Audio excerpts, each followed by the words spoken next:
यहाँ पर दहेज भी एक बड़ा कारण रहा है और बड़ा कारण यह भी रहा है कि वो आदमी अय्याश था। मैं 100% कहता हूं, इस तरह से वो बच्ची रोज रोज पिटती होगी, जिस तरह से उसके बाल खींचे जा रहे थे, उसकी सास उसके बाल खींच रही थी, पकड़ रही थी, उसका पति उसे बुरी तरह से पीट रहा था, घर में क्या क्या उसके साथ नहीं होता होगा। नमस्कार, स्वागत है आप सभी का हिंदुस्तान 24 पर और मैं आप सबके साथ विपिन चौधरी। देश भिवानी की मनीषा का मामला भूल भी नहीं पाया था कि अब एक नया मामला सामने आया है और ये नया मामला है ग्रेटर नोएडा की निक्की का। किस तरीके से उसके पति और उसकी सास ने उसकी पिटाई की और किस तरीके से वो जलता हुआ शरीर एक वीडियो में दिखाया गया और निक्की की मौत हो गई। अब सवाल ये है कि इन घटनाओं के पीछे वजह आखिर क्या होती है और इन घटनाओं को समाज में किस तरीके से रोका जा सकता है। आज इस बड़े ही महत्वपूर्ण विषय पर बातचीत करने के लिए हमारे साथ महंत आनंद स्वामी जी मौजूद हैं। महाराज जी, सबसे पहले तो हिंदुस्तान 24 पर मैं आपका बहुत बहुत स्वागत करता हूं। आपका भी श्री कृष्ण मंदिर गीता धाम में बहुत बहुत स्वागत है प्रियवर। मुझे बड़े अफसोस के साथ में आज इस विषय पर चिंतन करना पड़ेगा, चिंता करनी पड़ेगी, कुछ बयान देना पड़ेगा। बयान भी देना जरूरी है क्योंकि समाज इस तरह की चीजों से कैसे बचे इस बात पर मंत्रणा भी जरूरी है, लेकिन मन बहुत ज्यादा दुखी है इस घटना से। महाराज जी, जो ग्रेटर नोएडा की निक्की है उसके साथ जो घटना घटी है, तो मतलब उस पर आप क्या कहेंगे? प्रियवर, अभी मनीषा का मामला आया था और उस समय भी मैंने कहा था कि ये घटनाएं आखिरी घटनाएं नहीं है। इस तरह की घटनाएं होती रहेंगी, तब तक होती रहेंगी जब तक देश का कानून बेहतर नहीं होगा और जब तक समाज सख्त नहीं होगा इस तरह की चीजों के प्रति। मैंने उस समय भी कहा था कि ईरान में देखिएगा 8 दिन के अंदर जुमे से जुमे तक फैसला हो जाता है और कठोर सजा मिलती है। यहाँ पर भी हो सकता है, मिडिल ईस्ट के देशों में इस तरह की चीजें हो जाती हैं, हमारे यहाँ क्यों नहीं हो सकता? जब इंसाफ कमजोर होगा, कानून कमजोर होगा, तो इस तरह की चीजें होती रहेंगी। और समाज जब गलत लोगों को संरक्षण देता रहेगा और आवाज नहीं उठाएगा जोरदार तरीके से, तो निश्चित रूप से इस तरह की घटनाएं होती रहेंगी। बहुत ज्यादा मन दुखी है उस बच्ची की जो स्थिति है, उसको देख करके शब्द नहीं है मेरे पास में। महाराज जी, क्या स्थिति रही होगी जो इस तरीके की घटना घटी है, इस तरीके से उस बहन को जला दिया गया है? देखिएगा प्रियवर, मैं सबसे पहले कहूंगा कि यहाँ पर स्पष्ट रूप से उसकी बहन द्वारा बताया गया, उसके भाई द्वारा बताया गया, उसके पिता द्वारा बताया गया कि मामला दहेज का रहा है। अब यहाँ पर मैं ये नहीं कहूंगा कि दहेज का ही मामला है, मैं ये नहीं कहूंगा क्योंकि मैं अभी तक गहराई तक नहीं गया, पर वह बात यकीन करने लायक इसलिए लग रही है क्योंकि उस बच्ची को बहुत ज्यादा प्रताड़ित करते हुए एक वीडियो स्पष्ट रूप से दिखाई गई है। यहाँ पर एक मामला नहीं था, यहाँ पर पति अय्याश है, पति शराबी है, उसके संबंध अन्य लड़कियों के साथ भी हैं, उसकी भी वीडियो सामने आ चुकी है। जब पति अय्याश होगा और औरतों के साथ लगा हुआ होगा तो घर में औरत को क्या सोचेगा कि ये तो पैर की जूती है, ये तो सेवा करने के लिए यहाँ पर पड़ी हुई है, इससे तो हम पैसा ऐंठ सकते हैं। और जब पता चलता है कि इसके मैके वाले, इसके पीहर वाले थोड़े से सक्षम हैं, तो फिर तो ससुराल वालों को ऐसा लगता है कि जितना उससे खींच लो उतना बेहतर। यानी कि लड़की के विवाह में लड़की के पिता ने स्कॉर्पियो टॉप मॉडल भी दी थी, बुलेट गाड़ी भी दी थी, इलेक्ट्रॉनिक और दूसरे सामान भी भर भर के दिए थे, बहुत सारा दहेज भी दिया था। लेकिन अब चूंकि लड़की के पिता ने, कहा जाता है कि मर्सिडीज ले ली थी, अब उनकी निगाह मर्सिडीज पर थी। जब यह दहेज की हवस होती है ना, ये भरती नहीं है प्रियवर, तो जाहिर सी बात है यहाँ पर दहेज भी एक बड़ा कारण रहा है और बड़ा कारण यह भी रहा है कि वो आदमी अय्याश था। मैं 100% कहता हूं, जिस आदमी के संबंध बाहर किसी औरत के साथ में हो जाते हैं, वो अपनी पत्नी की इज्जत कर ही नहीं सकता, किसी सूरत में नहीं कर सकता है। तो जाहिर सी बात है भाई, इसके पीछे तो गंदगी है और इस तरह की गंदगी समाज में पनपती है, समाज देखता है। और यदि स्त्री इस तरह की गलती करती है तो आवाज उठ जाती है।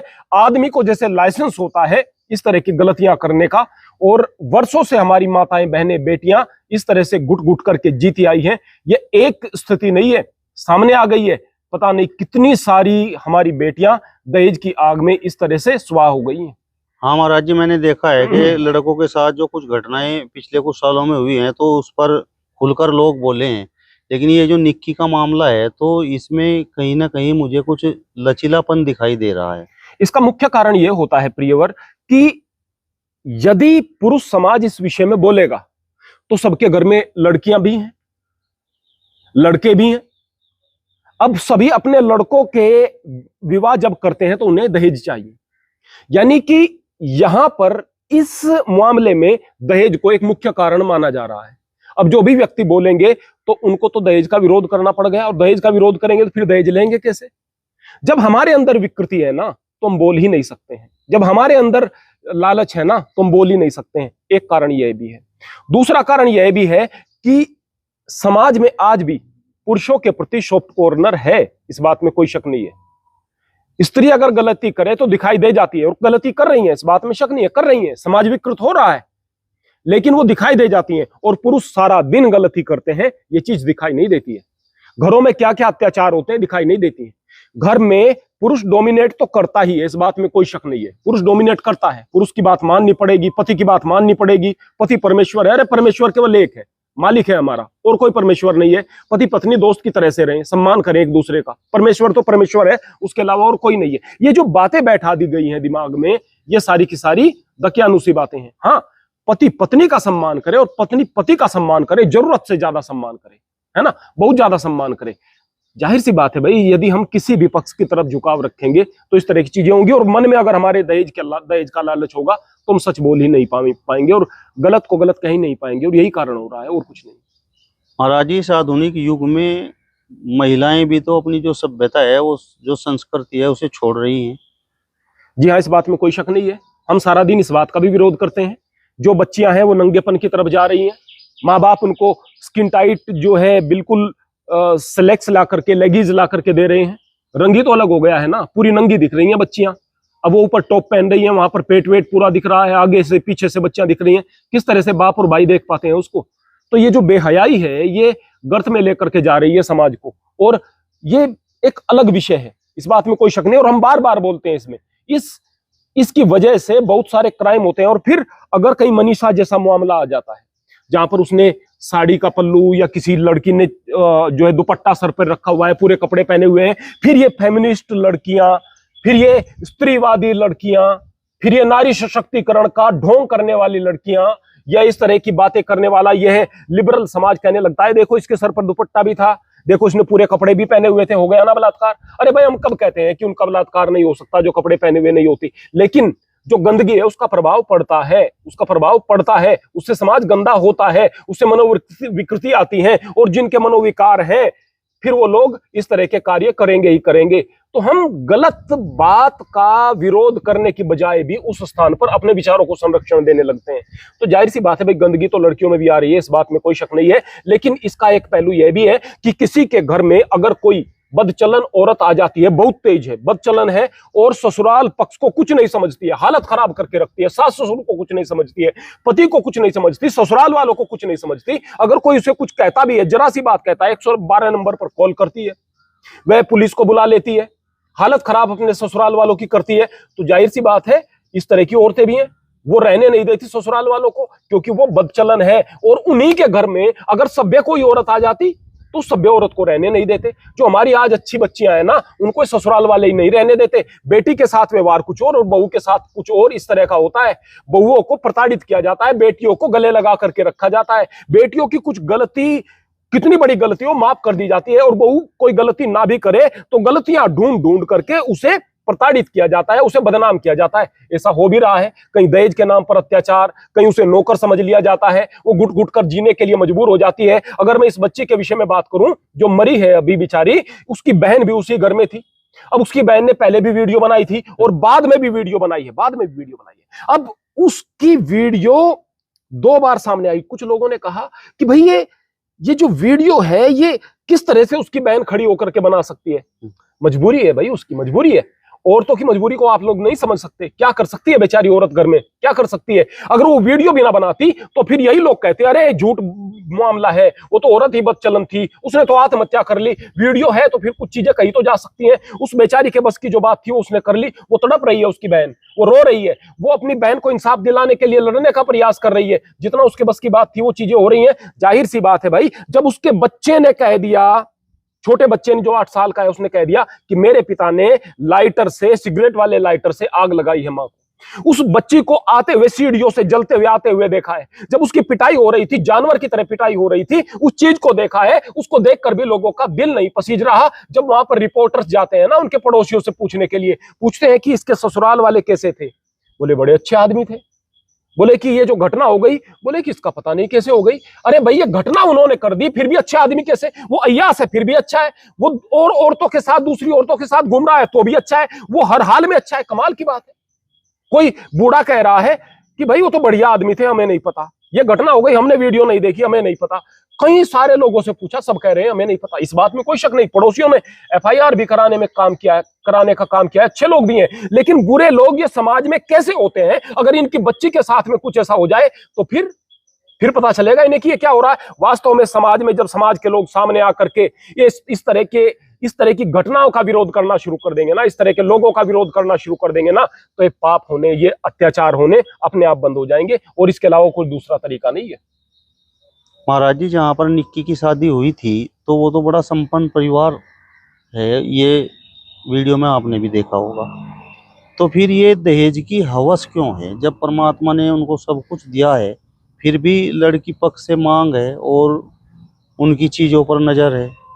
मेरे दिमाग में बार बार एक सवाल रहता है कि यदि आप अपनी लड़की को किसी गरीब घर में दे रहे हैं, है ना, एक बाप ने अपनी दो बेटियों का विवाह करना तय किया, एक लड़की उनके स्टेटस की मिल गई, एक लड़की को घर ऐसा मिल गया जो उनसे कई गुना संपन्न था। वो बाप कह रहा है कि भाई वो बड़ा घर है, वहां तो हमें बड़ा दहेज देना पड़ेगा। बाप वही है, बाप अमीर नहीं, बड़ा घर है वहां बड़ा दहेज देना पड़ेगा। अरे तू तो बाप है ना, तुझे यह सोचना चाहिए था कि अगर तुझे उपहार देने ही है तो उस गरीब घर में दे दो, अगर देने ही है तो उस गरीब आदमी को दे दो। लेकिन बाप खुद भी यह सोच रहा है कि बड़ा घर है वहां ज्यादा दहेज देना पड़ेगा, और जितना बड़ा आदमी है तथाकथित उतनी उनके अंदर हवस बन जाती है। देखो भाई हमारे पास इतनी जमीनें हैं, देखो भाई हमारा बच्चा इतना पढ़ा लिखा है, देखो भाई हमारे बच्चे ने इतनी सारी मेहनत की है, देखो भाई हमारा इतना रुतबा है, अब हमें यह गाड़ी चाहिए। अरे आपके पास तो पहले से गाड़ी है, क्यों चाहिए? लेकिन चाहिए, वो अहंकार है, वो इच्छा है। जब किसी को भीख की आदत पड़ जाती है ना, वो भिखारी रहेगा। दहेज मांगना सीधे सीधे भीख है, इसके अलावा और कुछ नहीं है। दहेज जो मांगता नहीं है फिर भी दहेज आती है। गाड़ी आई है, मांगी नहीं आई है तो दान है। दान के बाद भी आदमी में अकड़ नहीं होनी चाहिए, दान के बाद भी अकड़ करके उसे गाड़ी में बैठ करके अपनी टोर नहीं दिखानी चाहिए। दान लिया है भाई, कोई बात नहीं, दान है, हम फिर भी मान लेंगे, सामने वाले ने स्वेच्छा से दे दिया, लेकिन फिर भी मैं इसको अच्छा नहीं समझता। लेकिन जिसने भीख मांग ली, भीख मांग कर भी गाड़ी में अकड़ करके बैठ रहा है, वो भिखारी, उसको भी समाज सोचने, अरे बड़ा रुतबा है। कहां का रुतबा है भाई, कहां का रुतबा है? वो आदमी बड़ा है, वो आदमी जो अपनी बहू को लक्ष्मी समझ करके घर लेकर के आता है, उसकी इज्जत करता है, उसको बेटी की तरह से रखता है। अगर वो पढ़ना लिखना चाहती है, पढ़ाता है, लिखाता है, आगे बढ़ाता है, उसे कामयाब बनाता है, दिल से लगा करके रखता है। और वो बच्ची आगे उनके बच्चों को संस्कार दे करके, आगे जो पीढ़ी बनेगी उसको संस्कार दे करके अच्छा बना करके आगे बढ़ाती है। ये घर की तरक्की होती है और इसी से इंसान बनता है। इंसान अपने विचारों से बनता है, भीख लेकर के कोई बड़ा आदमी नहीं बना करता है। और ये भीख मांगने की स्थिति ज्यादातर संपन्न लोगों के अंदर होती जा रही है, पता नहीं किस तरह की बात। निक्की के पति विपिन भाटी से जब पूछा गया कि भाई ये जो घटना घटी है और आपने इस तरीके से अपनी पत्नी को मारा है, तो क्या आपको इसका पछतावा है? तो वीडियो आपने भी देखा होगा, वो स्पष्ट रूप से बोल रहे हैं कि इसका मुझे किसी प्रकार का कोई पछतावा नहीं है।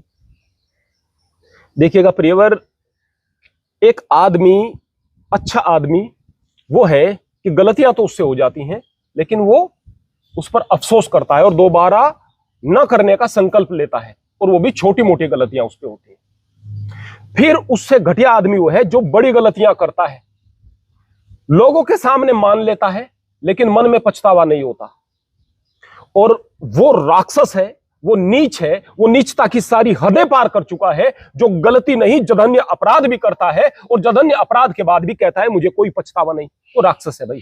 राक्षस से क्या उम्मीद करनी?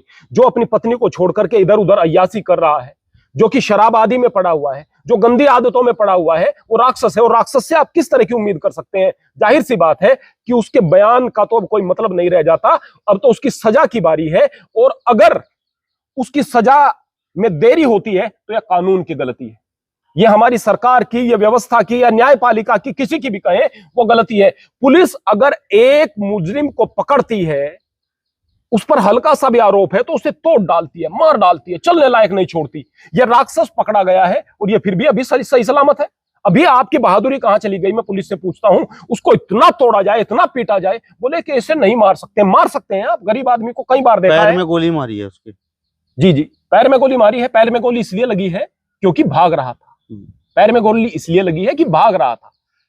अब सवाल इस बात का है कि भाग रहा था, गोली मारनी पड़ी, लेकिन प्रियवर उसकी पिटाई होनी चाहिए, कुटाई होनी चाहिए, अच्छी प्रकार से उसका इलाज होना चाहिए, और फिर अदालत का काम है कि उसे 1 महीने के अंदर सजा मिले। लेकिन 1 महीना भी बीतेगा, 6 महीने भी बीतेंगे, सालों भी बीतेंगे, फिर दया याचिका आएंगी, फिर पुनर्विचार याचिका आएंगी, फिर क्यूरेटिव याचिका आ जाएंगी, पुनर्विचार पर भी पुनर्विचार, और ये सजा में देरी होती चली जाएंगी। क्यूरेटिव याचिका क्या है? ये क्यूरेटिव याचिका जब स्पष्ट रूप से पता चल गया किस तरह की दया, एक पशु पर किस तरह की दया भाई, किस तरह का पुनर्विचार, क्या विचार करना है, स्पष्ट रूप से पकड़ा गया है। यदि आप देरी करेंगे किसी भी इंसाफ में तो यकीन मानिए वो इंसाफ नहीं रह जाता, और गुनहगार के जो हौसले हैं वो बुलंद हो जाते हैं।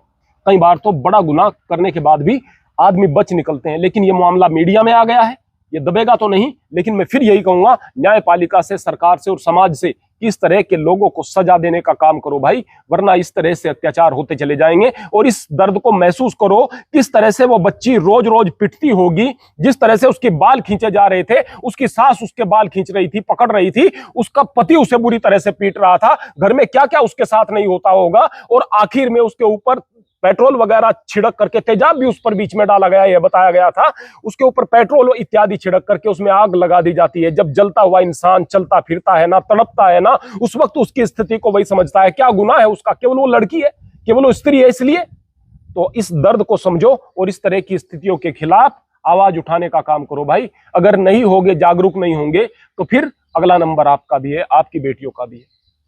चलिए, तो महेंद्र आनंद स्वामी जी को आपने सुना। फिलहाल इस वीडियो में बस इतना ही। अगली वीडियो में फिर आपसे मुलाकात होगी। तब तक बने रहिए हिंदुस्तान 24 के साथ। नमस्कार।